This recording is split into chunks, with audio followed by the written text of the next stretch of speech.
Então, dando seguimento ao nosso grupo de estudos de Direito Contemporâneo, hoje é o nosso 6º encontro, e a gente combinou nesse momento, de dar uma verticalizada em Tomás Aquino, já que o livro que serve de referência para a gente, o livro do Abá, chegou num ponto aí que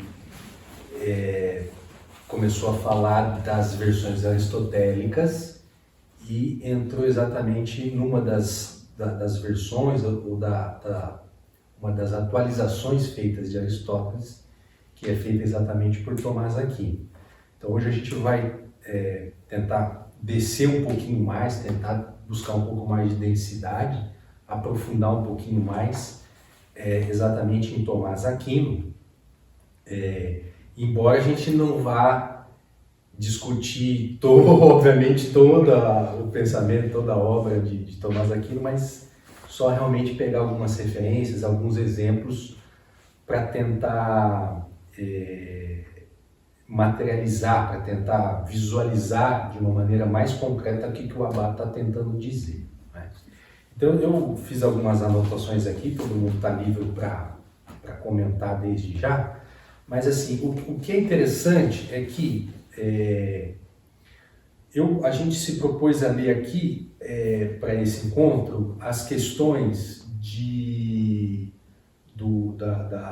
da Suma Teológica, né, da parte 2, as questões de 90 a 108. Obviamente não vamos conseguir passar por todas elas, né? Da questão 90 até a questão 108.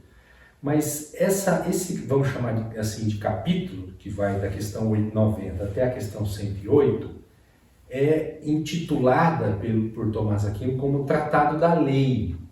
Tratado da Lei. E logo na introdução ele diz assim, que esse capítulo vai dizer dos princípios exteriores ao ato, né? Exteriores à ação humana, vamos dizer assim. A lei, portanto, como um princípio externo ao ser humano. E aí ele diz o seguinte, que quando vai tratar da lei, ele coloca três aspectos, né? Um é a essência da lei, a diferença entre as leis e, por fim, os efeitos da lei. Então, nesse capítulo Tratado da Lei, ele vai cuidar dessas três partes: essência, a relação entre leis e os efeitos da lei. Agora, é interessante o seguinte, embora hoje a gente vá pegar como exemplo o Tratado da Lei, vai cuidar da questão da lei, é importante a gente não perder de vista que, em Tomás Aquino, quando a gente compara com Santo Agostinho, por exemplo, e pega o binômio virtude e lei, em Santo Agostinho, a gente viu nos encontros passados, que existe uma certa preferência pela lei e depois uma espécie de subordinação das virtudes à lei. Ou seja, em primeiro lugar a lei, em segundo lugar, de forma subordinada, as virtudes. Então, a gente não está estudando nenhuma obra de Santo Agostinho aqui, mas se a gente fosse pegar alguma delas, eu imagino, né, não li, não vamos comentar aqui, mas eu imagino que primeiro ele ia tratar das leis e depois, eventualmente, das virtudes. É um palpite aqui, sem ter conhecimento profundo sobre isso daí em Santo Agostinho. Mas aqui, lendo a Suma Teológica, a gente já começa a perceber que não, que a ordem ou a organização, a gente já percebe essa mudança.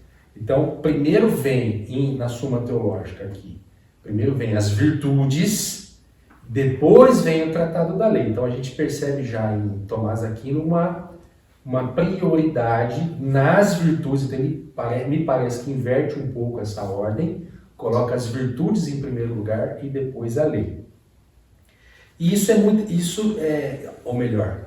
exatamente, ele coloca em primeiro lugar as virtudes e depois a lei. Então ele dá uma preferência exatamente a ideia de virtude, não em detrimento, mas numa situação, digamos assim, de importância maior do que a lei. E aí ele vai estudar a lei, ele vai fazer um tratado da lei.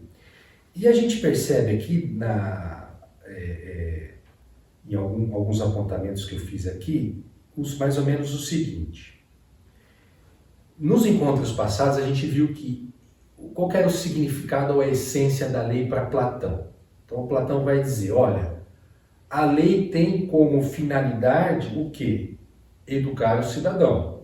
Né? Então a lei, enquanto, vamos dizer assim, um produto da cidade, ela tem como finalidade a educação do cidadão. Aristóteles vai mudar um pouco isso. Então ele vai dizer assim, olha, tudo bem, a lei continua tendo esse caráter de educação do cidadão, de instrução do cidadão, mas é o cidadão de cada polis, de cada cidade, que acaba realizando a justiça na realidade prática. Então ele sai um pouco daquela abstração platônica e ele vem um pouco mais para a realidade, para o realismo, para o mundo, vamos dizer assim, da prática. Não é? Agostinho, como a gente estava dizendo agora há pouco, ele vai dar um enfoque primeiro na lei e depois na virtude. E Tomás Aquino não, vai inverter um pouco essa lógica. Ele vai dar um enfoque nas virtudes e em seguida a lei. E aí, o que é que ele vai, o que Tomás Aquino vai, vamos dizer assim, o que ele vai dar um passo além de Aristóteles? A gente já começou a ver nos encontros passados também, né? Uma delas era a questão da falibilidade humana, isso a gente já viu nos encontros passados. Mas eu fiz aqui 4 anotaçõezinhas que a gente pode exemplificar como avanços que Tomás Aquino vai fazer em relação a Aristóteles, né? O primeiro deles é o próprio conceito de virtude, que tinha uma definição, um conceito, uma ideia em Aristóteles, e Tomás Aquino vai mudar um pouquinho, vai introduzir a ideia de virtude como hábito operativo, que aperfeiçoa as potências aos atos excelentes, porque em Aristóteles também busca, através da virtude, a prática de um ato excelente. Só que Tomás Aquino, ele vai com essa ideia de hábito operativo, quer dizer, operativo no sentido de que você opera, que você compõe e pratica ação. Ele vai dar esse passo além. Uma outra distinção, a questão da participação na razão natural, da lei eterna, também é uma coisa bem tomista, né, que vai além de Aristóteles, a gente já viu nos encontros passados. Terceiro ponto, é isso que eu adiantei, a falibilidade humana. E o quarto ponto importa na ajuda externa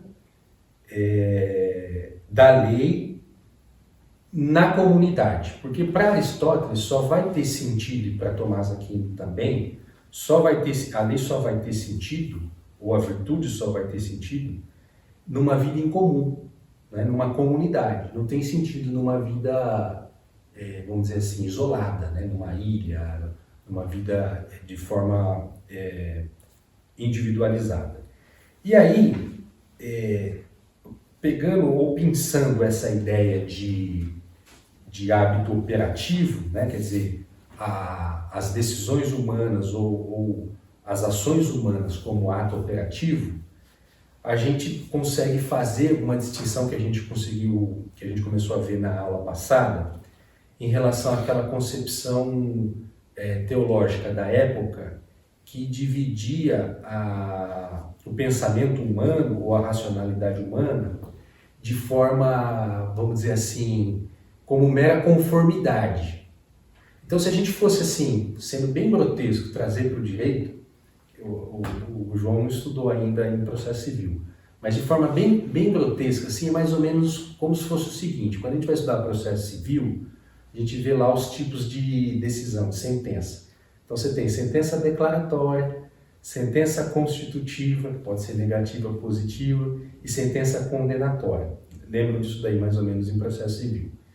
É mais ou menos como se fosse assim, como se a concepção teológica da época agostiniana, enfim, fosse mais ou menos assim, simplesmente um juízo de conformidade. Então, ou eu declaro ou que é determinada coisa ou não é determinada coisa. Então, é uma decisão mais ou menos, trazendo para os dias de hoje, uma decisão binária.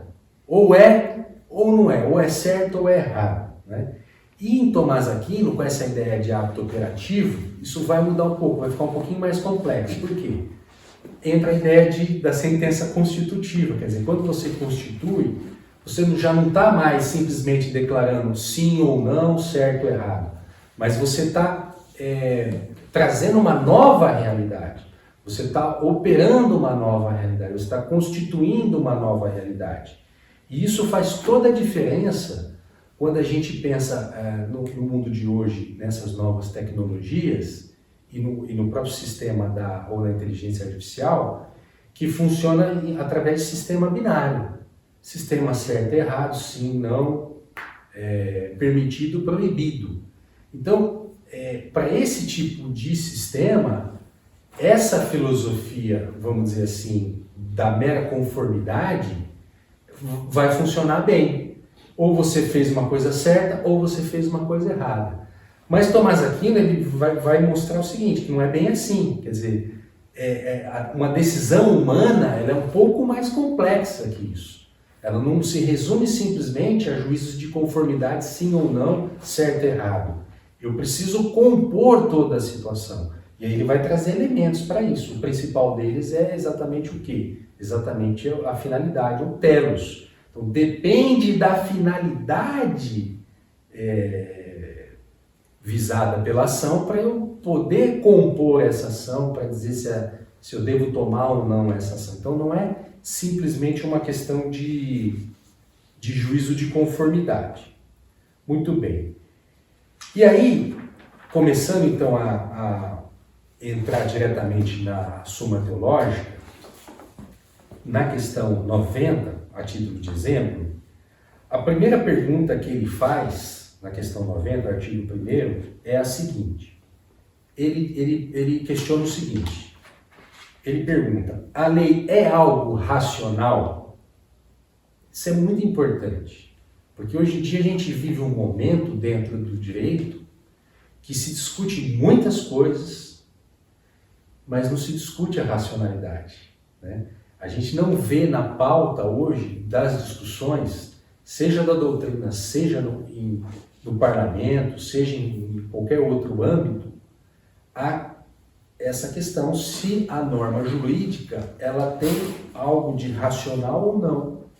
E isso faz toda a diferença. E Tomás Aquino vai destacar, vai chamar nossa atenção para isso, né? Então ele pergunta, a lei é algo racional? E aí, esse sistema, ou essa metodologia tomista, como vocês já sabem, todos nós sabemos, ela funciona, a metodologia tomista é uma metodologia dialética, ela funciona através de uma discussão por meio das questões. Então ele vai sempre trazer um lado que entende que sim, um lado que entende que não, vai dar a solução dele e vai fazer os comentários. Por que a solução dele é melhor que a posição A e por que a solução dele é melhor do que a posição B, né? Isso Tomás Aquino tomou de Aristóteles. Isso é bem aristotélico, né, essa dialética. É diferente, por isso que a gente tem que tomar cuidado quando se fala em dialética, e tem muitas teorias no direito que falam de dialética, né? Por exemplo, teorias da linguagem, teorias da argumentação, que falam de uma dialética, mas ela não é essa dialética aristotélica. Ela é uma dialética, muitas vezes... Hegeliana, Hegel também tem a dialética hegeliana, enfim. Essas outras dialéticas são dialéticas, vamos dizer assim, monológicas, né? Por que monológicas? Porque, no fundo, é uma opinião meio que imposta, né? De alguém que tem um saber absoluto maior do que o outro e fala, olha, eu acho isso, então é assim, né? Hegel tem muito disso, né? Esse pensamento meramente dedutivo. Então, É como se fosse possível, através do pensamento, da racionalidade humana, eu alcançar algumas verdades, deduzir e falar, olha, é isso daqui. Né? Então, tem que tomar cuidado com alguma, quando a gente fala dialética, que tipo de dialética, né? Porque às vezes não vai ser dialética, vai ser uma dialética falsa, vamos dizer. E em Aristóteles a gente percebe que realmente é uma dialética mais raiz, mais franca, que vai para o embate, que vai para o corpo a corpo, né? E Tomás Aquino toma isso dele. E Tomás Aquino, portanto, com essa metodologia de discutir, olha, essa corrente diz isso, a outra corrente diz aquilo, e testar e colocar à prova para poder tirar uma conclusão é bastante interessante.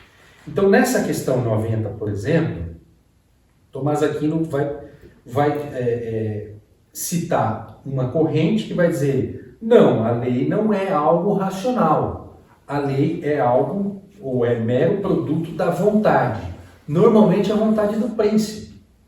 Isso a gente vê, a gente está no século XXI, né? E não mais na época, no século XII aqui, na época tomista, a gente não está na época de Aristóteles, mas a gente vê hoje isso, quer dizer, hoje, esse conceito é o conceito, se a gente for parar para pensar, mais comum, mais utilizado. O que é a lei? Não, a lei não tem nada de racionalidade, a lei é mero produto da vontade. Né? Seja a vontade do legislador, seja a vontade em determinados regimes do príncipe, mas enfim, de uma mera vontade. Então a gente vê que não é uma concepção, não é nada contemporâneo, não é nada moderno. Do né? judiciário. Hoje, do judiciário, muitas vezes da mera vontade, então o judiciário muitas vezes... E veja, não é que o judiciário ele é o malvado da história, né? Quer dizer, essa mera vontade pode ser do judiciário, mas pode ser do parlamento também. O parlamento pode ser tão arbitrário como o judiciário muitas vezes acaba sendo arbitrário, né? Quer dizer, fugindo da racionalidade. Então o problema não é quem é o dono da vontade. Na Revolução Francesa, por exemplo, existia uma preocupação muito grande com o abuso do poder do judiciário. E por isso que o parlamento saiu fortalecido. A lei, né, a legislação saiu fortalecida com a Revolução Francesa. Mas veja, o fato de a legislação sair fortalecida com a Revolução Francesa não necessariamente é uma coisa boa. Por quê? Porque ela pode não ser boa se eu tenho essa concepção de que a lei é um mero produto da vontade, que não tem nada de racionalidade.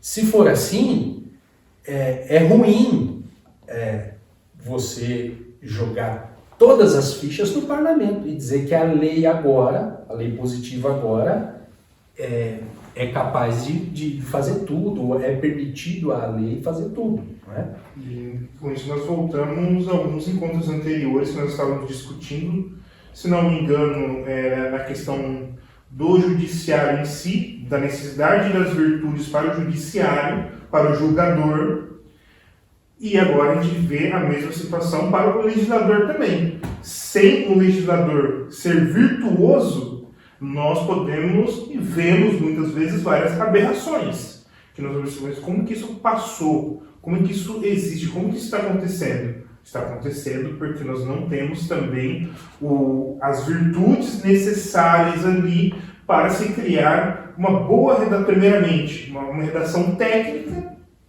e também, acompanhado disso, uma boa lei que acompanhe ali e traga ali os valores, as virtudes e tudo necessário ali para toda a sociedade em si. Então, todo aquele esquema, tudo aquilo que foi dito anteriormente reflete aqui agora, novamente. As coisas se encaixam, né? Sim. Então a gente percebe que o problema não é o poder da República que está decidindo, né? Quer dizer, pelo menos não só esse o problema, né? Porque você tem uma repartição, cada um tem que estar no seu lugar, né? Óbvio. Mas a gente tem um problema aqui de, vamos dizer assim, de voluntarismo. Então o João perguntou esses dias, né? O problema aqui de voluntarismo, quer dizer, basta a mera vontade do detentor do poder. Isso pode ser uma coisa ruim, né? Quer dizer, e não importa que esse voluntarismo seja exercido pelo parlamento, pelo legislativo, não importa que esse voluntarismo esteja sendo exercido pelo judiciário ou até mesmo pelo executivo, que você pode ter um executivo também concentrador de poder, não é? E que governe com bases meramente no voluntarismo. Isso também é ruim. O voluntarismo ele é ruim nos 3 tipos de poder. Ele é ruim no poder executivo, ele é ruim no poder legislativo e ele é ruim no poder judiciário.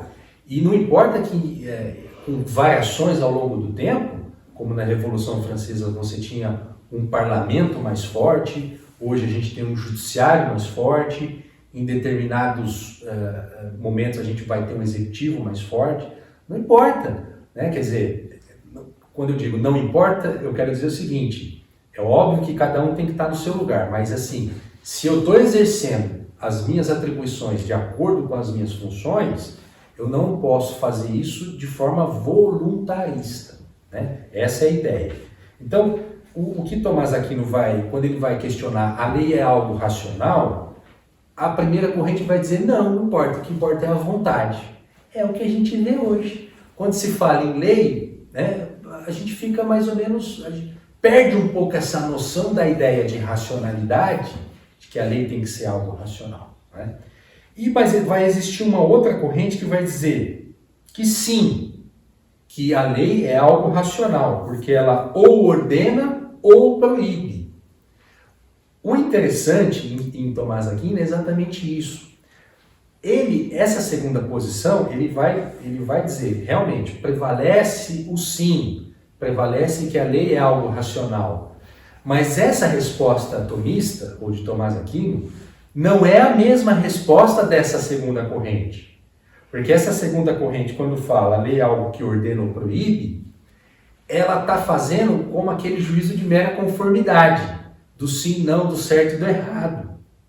E Tomás Aquino vai mostrar que isso aí é insuficiente. Então, por exemplo, na solução dele ele diz aqui, na resposta à questão 90, ele vai dizer: a lei pertence à razão. Olha que interessante. Pertence à razão. Ele não está dizendo que a lei é racionalidade, como a segunda corrente parece fazer. Que a lei é algo racional, como Hegel faria, como alguns pensadores racionalistas fariam. Algo que é simplesmente deduzido de primeiros princípios, né? Algo meio ideal, meio platônico. Ele vai dizer, a lei pertence à razão, né? Mas a lei, por si só, ela não é suficiente. E aí ele vai continuar a explicação dele. E ele eu destaquei aqui 3 comentários, ainda na questão 90. Né? Tanto que o esquema dele é assim, donde a resposta à primeira objeção, resposta à segunda objeção, resposta à terceira objeção. E vai para o seguinte, então a primeira resposta ele diz assim,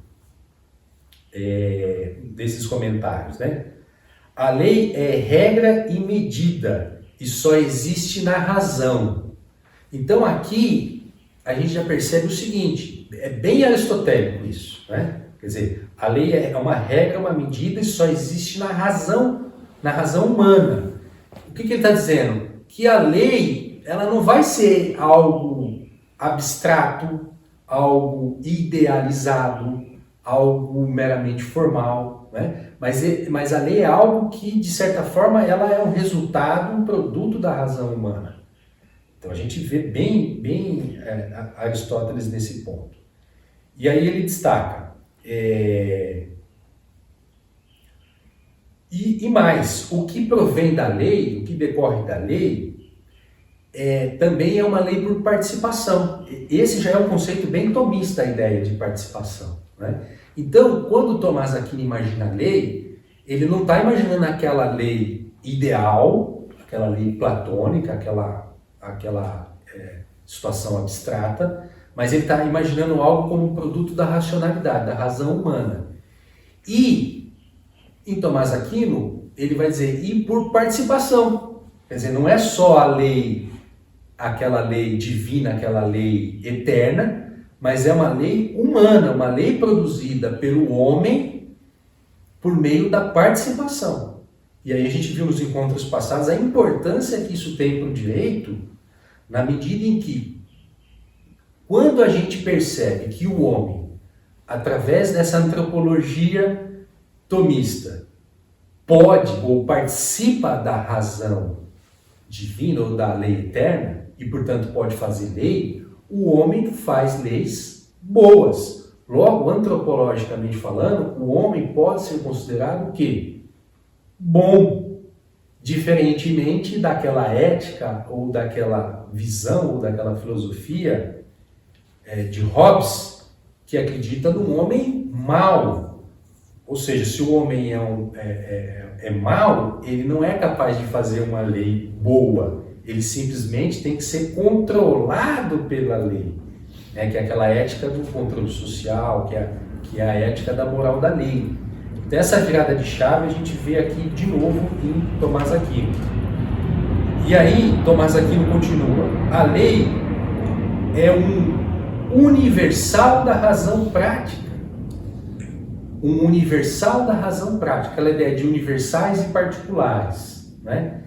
Então, a lei em Aristóteles e em Tomás Aquino, ela é algo que, vamos dizer assim, pertence ou pode ser uma matéria-prima a ser trabalhada pela razão, mas ela não deve ser aplicada de forma automatizada, mediante mera conformidade, mediante obediência cega.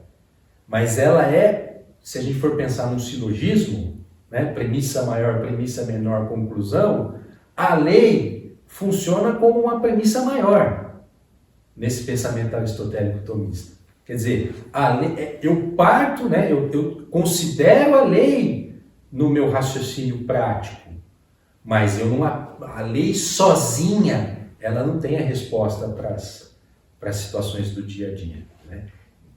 Mas eu vou tomar ela como universal. E a gente viu no encontro passado que me parece muito realista a gente imaginar que uma lei não tem resposta para todas as situações da realidade prática. Isso parece bem realista, né? Aliás, contrafático contra a realidade, me parece imaginar que a lei é capaz de dar resposta para tudo, de prever todas as situações da realidade prática. Então, isso parece bem irreal, né? Então a gente tem que considerar que a lei é apenas um dos elementos da racionalidade prática, mas não é o único. Então, quer dizer, a lei antecede, é isso? Essa ideia. Então, Lucas, a pergunta é se a lei antecede a virtude. Isso. Né? A lei, ela antecede no sentido de que ela é uma premissa da virtude. Acho que nesse sentido, né? Ela é uma premissa da racionalidade, né? Não da virtude, uma premissa da razão prática. Né? A razão prática, a lei, ela é matéria-prima da razão prática. Né? Então, a razão prática, ela utiliza das virtudes, e nesse sentido as virtudes elas são tão importantes quanto a lei propriamente dita. Ela não está subordinada simplesmente à lei, como no pensamento de Santo Agostinho, né? Como se a virtude fosse assim um mero óleo que você uma finalidade de lubrificar para facilitar que você cumpra a lei. Aí você está subordinando as virtudes, né? Você está rebaixando as virtudes no seguinte sentido: olha como ele é virtuoso, ele cumpre a lei. Olha como ele é bom cidadão, ele cumpre a lei. Em Tomás Aquino, esse cara vai ser um mero cumpridor de leis. Ele vai ser um mero homem prático. Mas ele não vai ser virtuoso, ele não vai ser um homem bom. Né? Então, mas ele vai dizer, a lei é importante, porque a lei, ela é um pressuposto, ela é uma premissa, se a gente for pensar no silogismo, ela é uma premissa para a conclusão do raciocínio prático. Mas é a virtude que vai balizar, que vai calibrar tudo isso daí. Então, nesse sentido, em Tomás Aquino, o salto que ele dá em relação a Santo Agostinho é não deixar a virtude simplesmente subordinada à lei. A lei continua tendo importância, mas a virtude, ela passa a fazer parte junto com a lei, então ela se equipara à lei para você poder chegar a uma conclusão, para você exercer a racionalidade prática. Então, acho que mais nesse sentido. E aí, quando ele, nesses comentários da questão 90, de Tomás Aquino, em que ele fala que a lei é um universal da razão prática, aqui a gente volta naquela ideia que o McIntyre destaca do Aristóteles, do duplo movimento. Quer dizer, então, a lei, ela vai ser uma dessas perninhas, vamos dizer assim. Você parte da realidade, mas você tem que necessariamente ir até a lei e depois você desce para dar essa calibrada exatamente com a virtude, para você identificar o que é o bom. Né? E terceiro comentário que Tomás Aquino faz, ainda nessa questão, no artigo 1º da questão 90, ele fala assim, a razão vem da vontade, mas para que a vontade possa constituir a lei, deve ser regulada pela razão. Ou seja, a lei não surge do nada também. A lei é um produto da racionalidade humana. É a razão humana que, portanto, deve ser virtuosa, né? Deve se valer da virtude para poder fazer uma lei boa. Porque, veja só, se a lei não for boa, se a lei não é boa, ela não vai educar o cidadão. Ela não vai tornar o homem mais virtuoso. E ela não, portanto, ela não vai servir à racionalidade prática. A racionalidade prática, ela é como se fosse vamos dizer assim, um termômetro, como se fosse algo, uma válvula de escape que ajuda, que auxilia na avaliação da bondade e da justiça da lei. Então, na verdade, é um jogo, é um movimento duplo mesmo, né? Quer dizer, existe uma mútua alimentação. Né? A virtude alimenta a lei, porque se o legislador, se o parlamento não é bom, não é virtuoso, ele não vai fazer uma lei virtuosa, uma lei boa. Isso a gente vai ver na próxima questão aqui. E se a lei não é boa, ela também não ajuda o cidadão a ser virtuoso. Então, existe realmente esse duplo movimento. Artigo 2º ainda da questão 90. A pergunta que ele faz a primeira a lei tem que ser racional? Ele vai dizer que, né, vai ter as duas correntes, ele vai dizer que sim, mas o sim dele é diferente daquela segunda corrente. Né? É um sim um pouco mais complexo, né, que vai envolver uma racionalidade prática. Essa segunda pergunta do artigo 2º a lei sempre ordena para o bem comum? Trazendo isso para os dias atuais. A lei ordena para o bem comum? A gente percebe que essa discussão passa longe. Né? Dizer que a lei tem como função, como finalidade, como essência, ordenar para o bem comum, parece que não é discutido, muito pouco discutido, seja em doutrina, seja na jurisprudência, seja no parlamento. Né?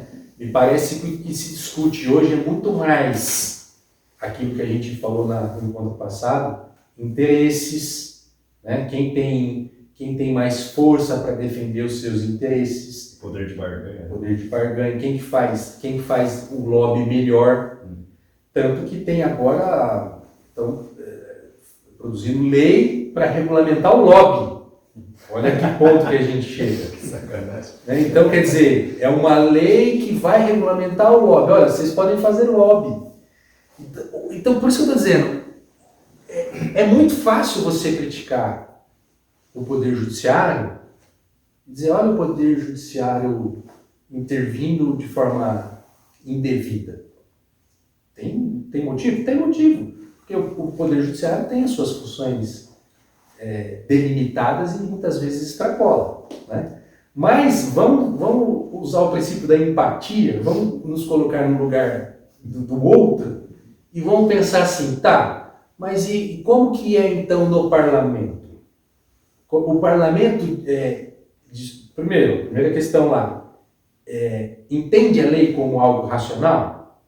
Nem sempre. Às vezes a gente vê como mero produto da vontade, voluntarismo. 2, o parlamento entende ou enxerga a lei como algo voltado ao bem comum? Nem sempre. Aliás, às vezes, muito raramente é voltado ao bem comum, a ponto da gente viver uma cultura de barganha, de regulamentar o lobby para ver quem pode exercer uma pressão maior para aprovar uma lei. Ora, bola, se o critério é quem tem a pressão maior para aprovar uma lei, como é que fica o bem comum aqui? Não fica, né? O bem comum no direito se tornou uma dessas palavras meio que vazias, né? Que nem você fala a ordem e os bons costumes. Que diabo que isso significa? Você não sabe o que significa. Ou então uma que é muito utilizada que quando você quer justificar uma decisão, Você põe dignidade humana, né? você põe ou dignidade humana, ou você põe assim, interesse público. Pode significar qualquer coisa. Não, olha, nós precisamos fazer isso, aquilo, aquele outro, por conta do interesse público. O que é o interesse público? Né? Numa lógica em que você aprova uma lei para permitir ou para regulamentar o lobby. Ou seja, que o critério é barganha, que quem tem maior poder de pressão vai conseguir a aprovação da lei. Como que você vai dizer que essa lei está visando o bem comum? Ela não está visando o bem comum, ela está visando o interesse específico daquele grupo que, na barganha, conseguiu fazer prevalecer o seu interesse, né? E aí, quais são as respostas que Tomás Aquino vai dar para essa pergunta? A lei sempre ordena para o bem comum? Ele vai, de novo, duas correntes e depois vai dar a posição dele. Primeira corrente vai dizer não, a lei não é sempre que ela ordena para o bem comum. Essa corrente vai dizer assim, a lei ordena e proíbe, mais uma vez naquele dualismo, naquele juízo de mera conformidade, né? E a ordem visa um bem particular que nem sempre é um bem comum. Essa é uma primeira corrente. Então você sempre vai visar algo particular, algum interesse de grupo. Por isso que não visa o bem comum. É basicamente isso que a gente vive hoje, se for parar para pensar, né? De você simplesmente buscar os seus interesses através da barganha e aprovar a lei e você querer impor essa lei aos demais cidadãos. Mas aí ele diz assim, mas tem uma outra corrente, que diz assim, que a lei sempre ordena para o bem comum. Aí ele diz, a lei é para a utilidade comum dos cidadãos, que é uma visão platônica, que de certa forma está certo, né? Quer dizer, a lei tem como finalidade o quê? A utilidade ou o bem comum do cidadão. Né? Mas assim, isso em tese, no mundo ideal. Por isso que Tomás Aquino não se limita a simplesmente acolher essa corrente.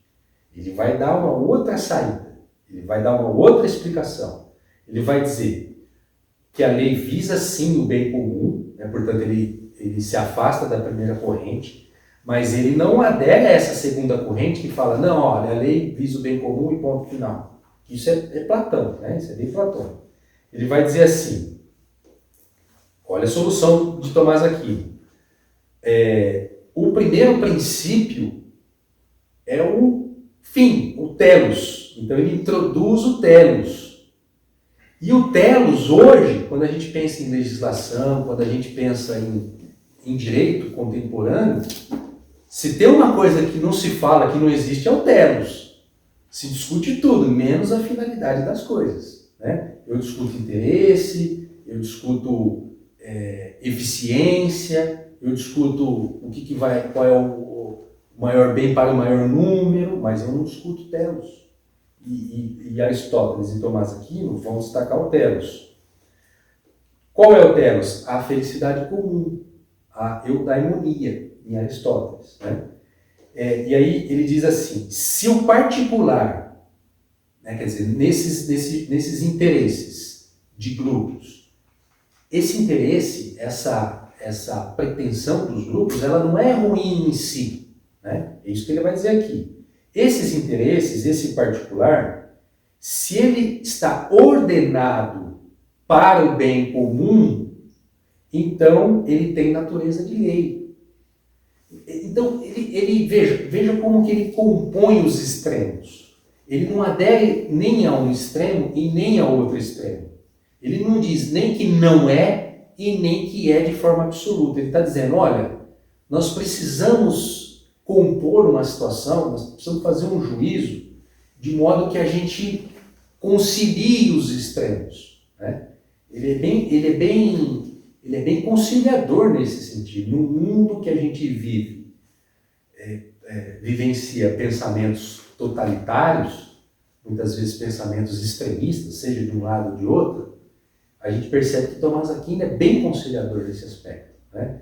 E ele fala assim, olha, tudo bem que a lei, de forma genérica e abstrata, ela visa o bem comum, e o particular muitas vezes visa atender o interesse do grupo.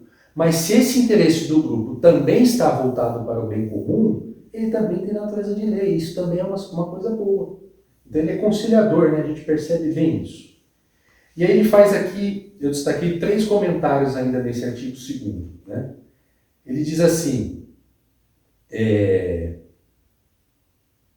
se aplica aos fins particulares, portanto, então o grupo ter uma finalidade particular, isso não é algo ruim, isso não é algo que é contra a lei, isso não é algo que é contra o bem comum, né? Então a gente pode ter um grupo com um determinado interesse, e aí a gente poderia chamar isso de regras institucionais, regras corporativas, né, de microdireito, a gente poderia chamar isso, que existem nesse espaço parcial, nessa microcomunidade, né, para utilizar uma expressão mais de McIntyre, nesse âmbito social parcial, nesse clube, nesse grupo, nessa família, essas regras são regras particulares, não são regras universais, são regras particulares, mas se elas visam um bem comum, elas também têm natureza de lei. Esse é um dos fundamentos filosóficos para as regras institucionais, para as regras corporativas, para essa, vamos dizer assim, normatização do mundo digital, por exemplo. Quando eu penso no mundo digital, eu não preciso pensar, por exemplo, metaverso. Eu não preciso pensar o metaverso em termos de oposição, em termos de maniqueísmo, bem ou mal. Ou o metaverso é bom, ou o metaverso é ruim. Eu não preciso pensar de forma, vamos dizer assim, mediante mero juízo de conformidade. A gente pode pensar, como Tomás Aquino nos orienta, no seguinte sentido. Espera aí, depende. Qual é o fim? Qual é o telos? Né? Quer dizer, isso pode ser bom se eu tiver pessoas virtuosas construindo esse universo, né, esse âmbito, e isso pode... Eu falei ruim ou bom? Não. Eu falei é ruim, pode ser ruim, ou pode ser bom, Sim, se eu tiver pessoas virtuosas. Então, o fato de existir determinado ambiente por si só, determinado grupo, determinado interesse, a gente está falando de metaverso, mas poderia falar de outra coisa, qualquer outro grupo de interesse. O grupo de interesse em si, ele em si não é ruim necessariamente, né? É ruim se eu não tiver uma finalidade, um telos, e não visar um bem comum. Porque o bem parcial, o bem desse grupo, também integra o todo, também faz parte do todo. Né? Agora, me surge essa questão assim que ainda não fechou direito para mim, que é essa ideia da participação.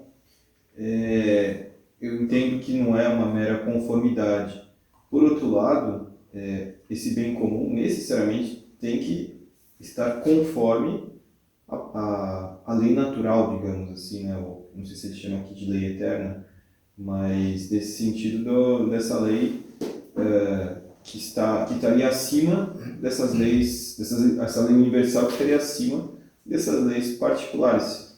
Esse bem comum necessariamente tem que participar, né? Porque também se for um bem comum pelos interesses particulares, ou comum desses particulares, mas não estarem em conformidade, é aqui que está a minha dificuldade, né, em ir além da conformidade. Eu consigo enxergar um pouquinho, mas não muito, por conta disso, porque se fugir dessa lei natural, da participação na lei natural, esse bem comum não é bem comum.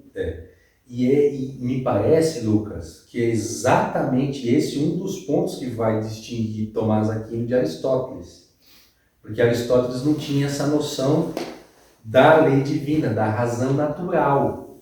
Em Aristóteles, a razão, ela para na razão humana.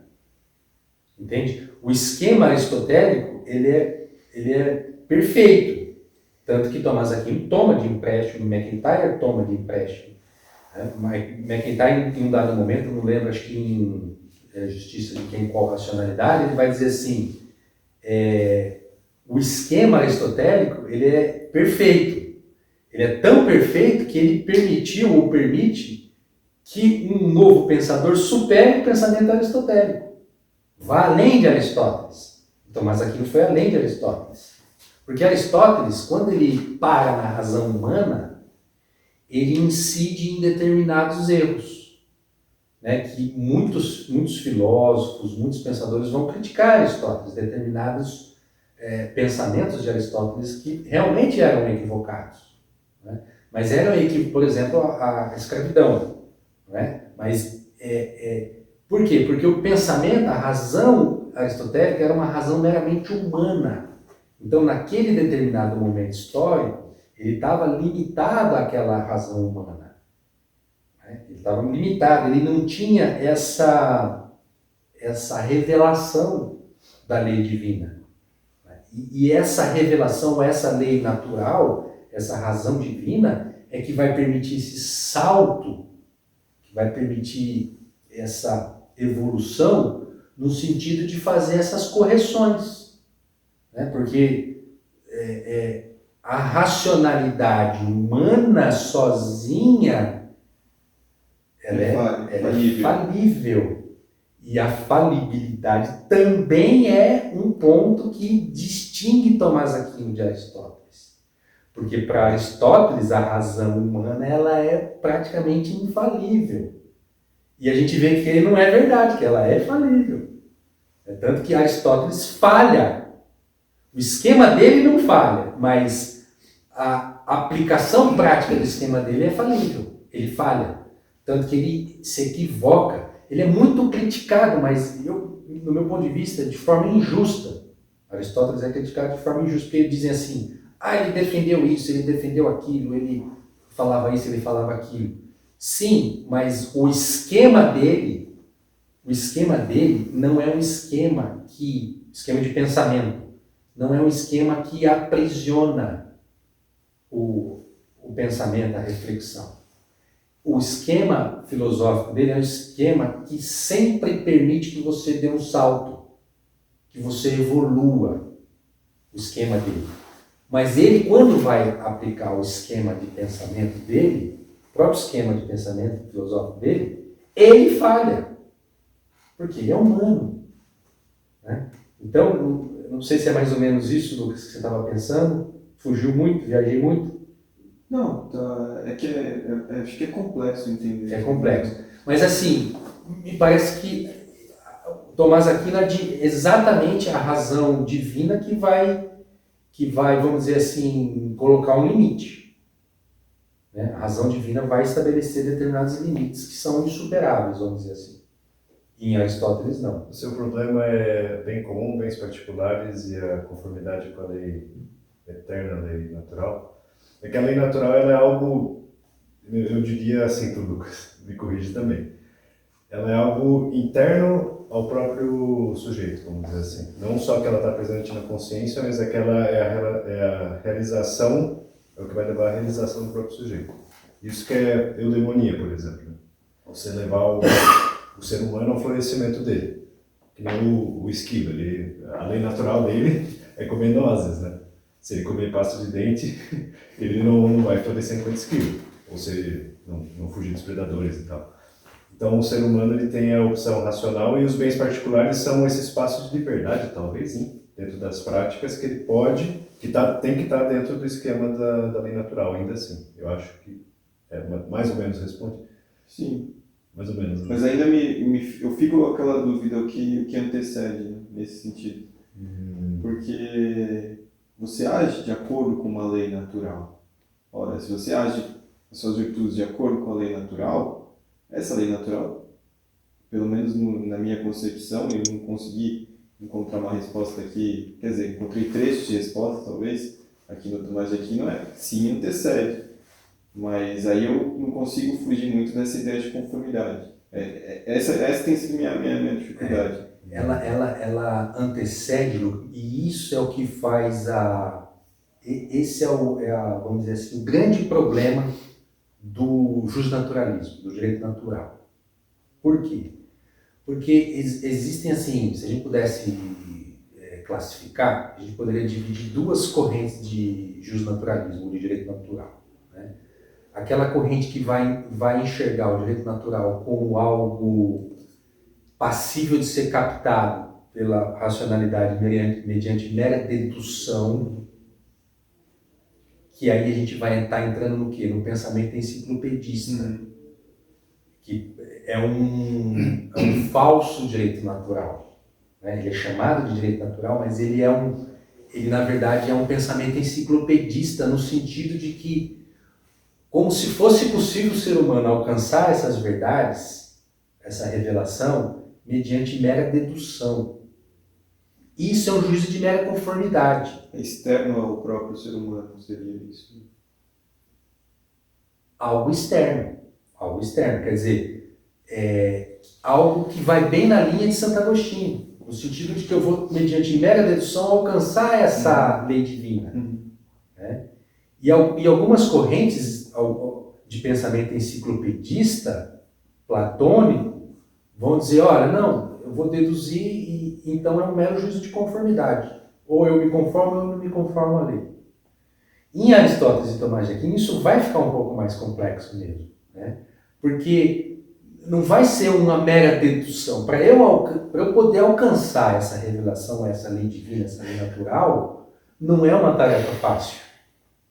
É uma tarefa complexa, que precisa exatamente desse duplo movimento. Né? Então, eu preciso partir do empírico, eu preciso analisar a realidade prática dos fatos. E daí aquela história toda que a gente está sempre falando. Né? Daí eu vou para primeiros princípios, eu vou para um mundo ideal, para um bem em si mesmo, que aí se aproxima talvez da lei divina, da lei natural. Eu vou até eles e depois eu tento confirmar isso na prática, se é isso mesmo. Né? De certa maneira, o fim também é o começo. Aí. O fim também é o começo. Os primeiros princípios, eles são ponto de partida, eles também são o ponto de chegada, e depois você... É um raciocínio mais complexo mesmo. Tem um artigo do McIntyre, eu acho que é do McIntyre, para variar, mas que é interessante, porque, por exemplo, o primeiro princípio da razão prática, faça o bem e evite o mal. Que diabo que isso me diz? Não me diz nada, né? O que eu tenho que fazer? Mas uma comparação boa é o primeiro princípio da razão teórica, que é, por exemplo, lei da não contradição. Isso não me diz nada sobre o que existe na realidade, não me diz nada sobre essa cadeia, ou sobre o ser humano. Então é como se fosse mais ou menos esse mesmo movimento, né? Do primeiro princípio no caso, para os sentidos, né? Eu acho que é meio complementar, assim, no raciocínio. Acho que sim, o princípio da não contradição. O princípio da identidade, né? Quer dizer, cadeira igual a si mesmo. Quer dizer, não me diz nada sobre cadeira de novo. Você precisa desse...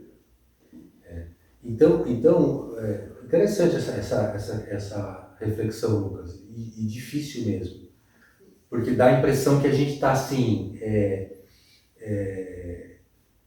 que a gente pode, vamos dizer assim, que a gente tem que estar, em algum momento a gente tem que estar conforme a lei natural, a gente tem essa preocupação, né? Quer dizer, eu não posso fugir à lei natural, ok? A gente não pode fugir à lei natural, mas a questão não é essa, a questão é como alcançar essa lei natural. Eu acho que agora ficou mais claro. Né? Mediante mera dedução ou mediante um processo um pouco mais complexo?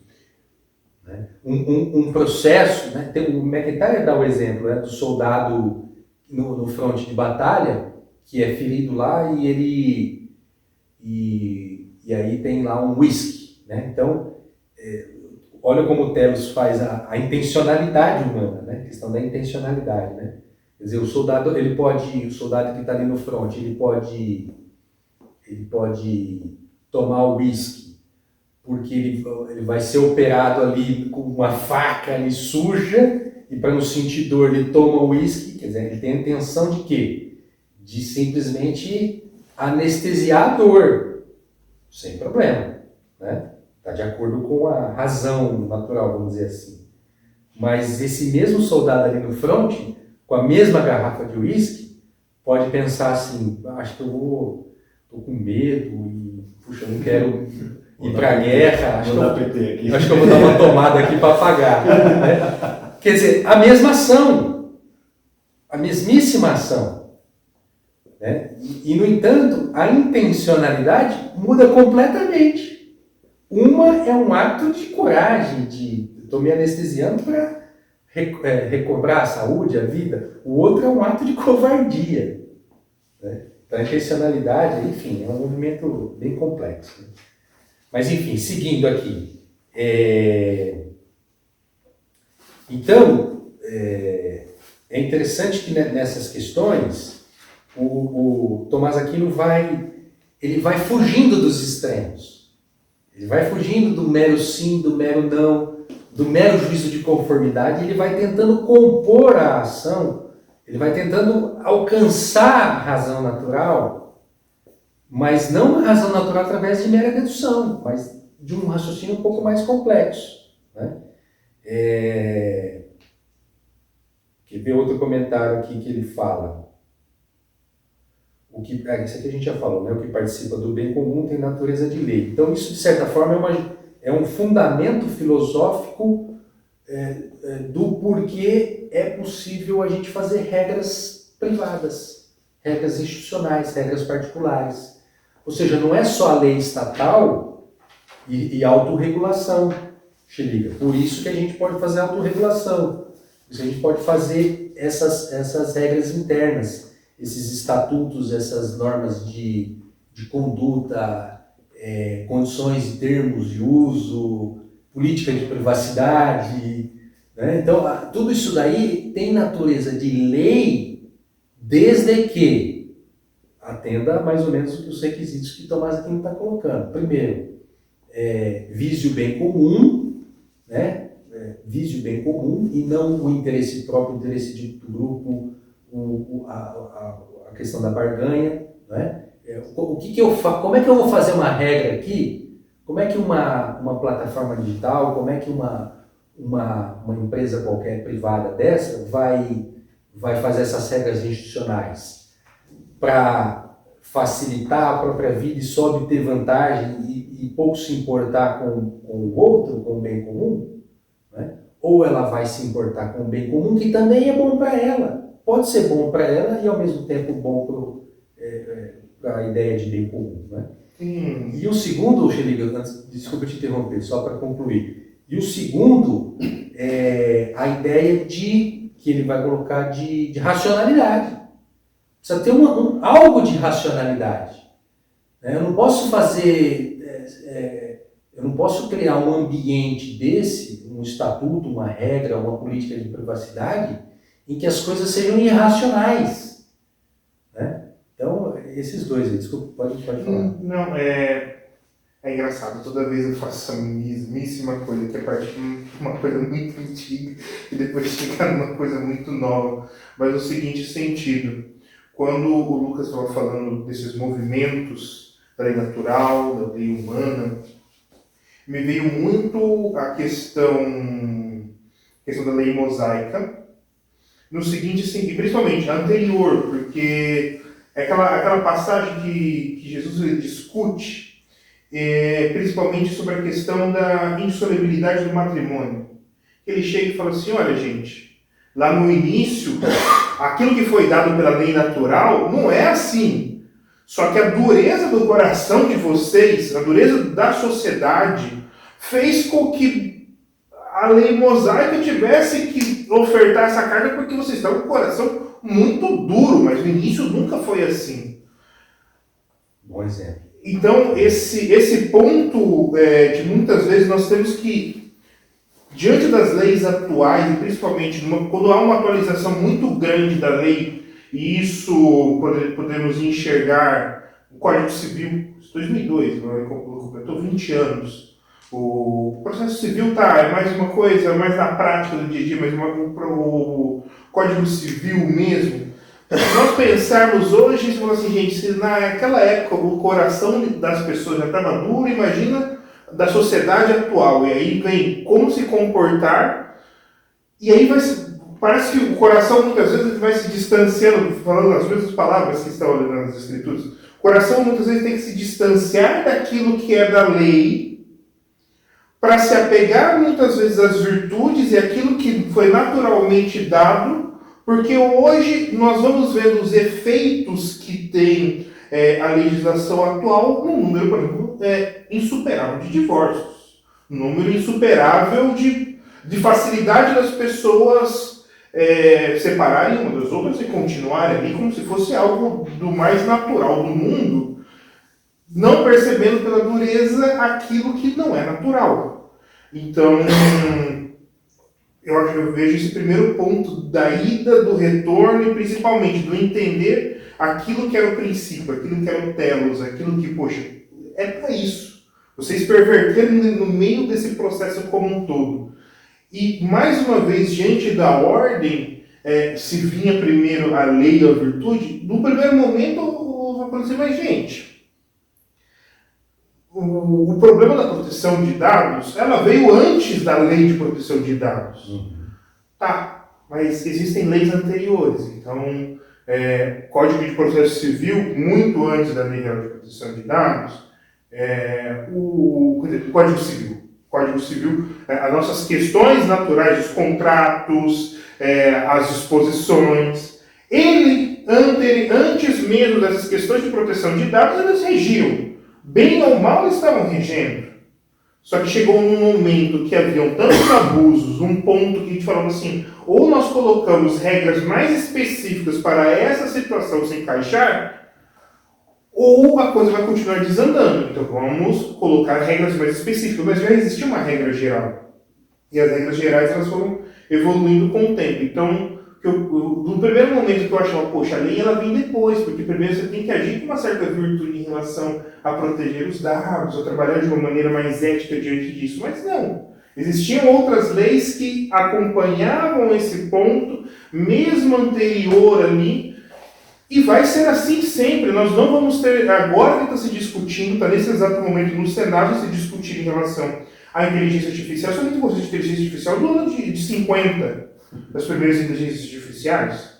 Então, poxa, não existem outras normas que já regem problemas de responsabilidade, problemas éticos e outras situações ali que já incidem hoje, só que nós precisamos melhorar, evoluir a lei. E não propriamente que não há lei que rege sobre isso. Talvez a lei ela rege mal, não encaixa bem no corpo da tecnologia em si.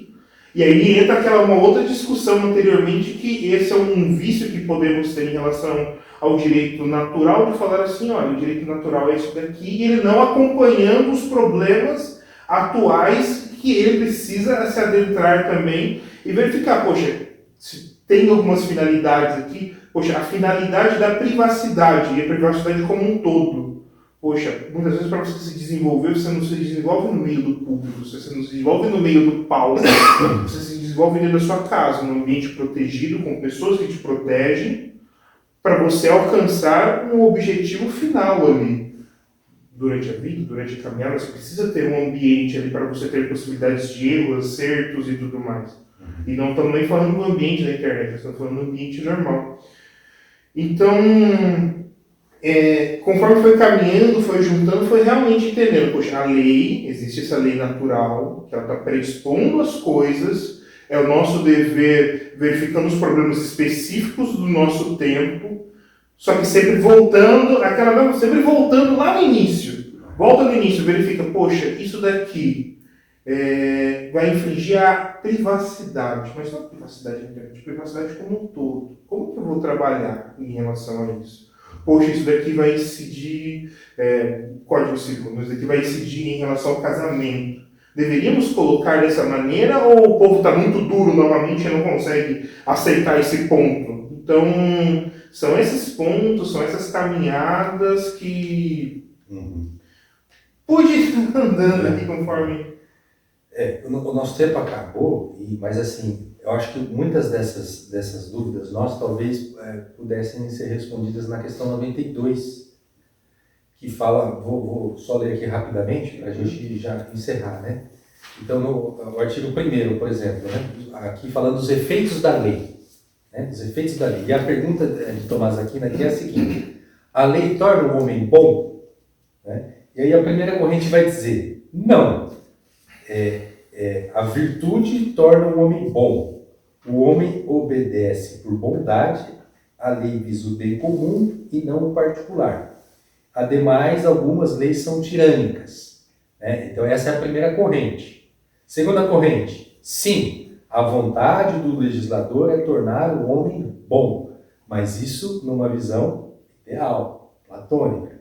Mais uma vez, Tomás Aquino vem no meio dos extremos e concilia para dizer assim, e a solução dele a resposta dele a lei torna o homem bom? Ele responde, sim, porque é virtuoso ao homem se sujeitar à lei que visa o bem comum. Olha como ele faz uma amarração. O homem é virtuoso quando obedece à lei, desde que a lei vise o bem comum. Né? Então ele consegue realmente amarrar. E aí ele faz alguns comentários em resposta ainda. Eu destaquei 4 aqui. Né? Primeiro, a lei imprime, quando ela é boa, imprime bons hábitos. E a gente está falando de virtude. 2, aqui, olha como a gente encontra o homem encrático do MacIntyre aqui. Ele diz assim, nem sempre, na resposta à segunda, Lucas, nem sempre obedecemos por bondade, ou seja, por virtude. Às vezes obedecemos por temor da pena ou por mera razão. Essas duas situações, temor e mera razão, é o homem encrático do MacIntyre. Diferente de quando você obedece porque você tem a virtude e percebe que aquela lei é boa, você quer obedecer aquela lei por bondade. Que essa sim é o cumprimento virtuoso da lei. 3, aqui, olha que interessante, é impossível o bem comum sem cidadãos virtuosos. Então não adianta a gente depositar todas as fichas no parlamento, nas leis. Vamos mudar a lei, vamos fazer lei anticorrupção, lei de compliance, lei de proteção de dados, lei. Sem cidadãos virtuosos, isso é impossível. Isso é impossível. Né? Ele fala assim, pelo menos o governante tem que ser virtuoso. Né? Mas veja, nem sempre o governante vai ser virtuoso, mas se o governante não for virtuoso e nós, cidadãos, também não formos, aí não sobra nada. Então assim, se o governante não é, o parlamento não é, o judiciário não é, pelo menos o cidadão tem que ser.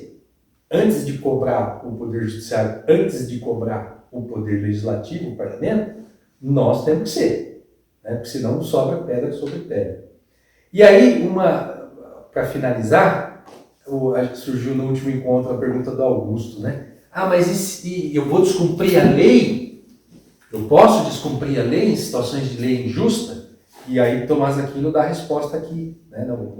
Na resposta terceira da questão 90, artigo 1.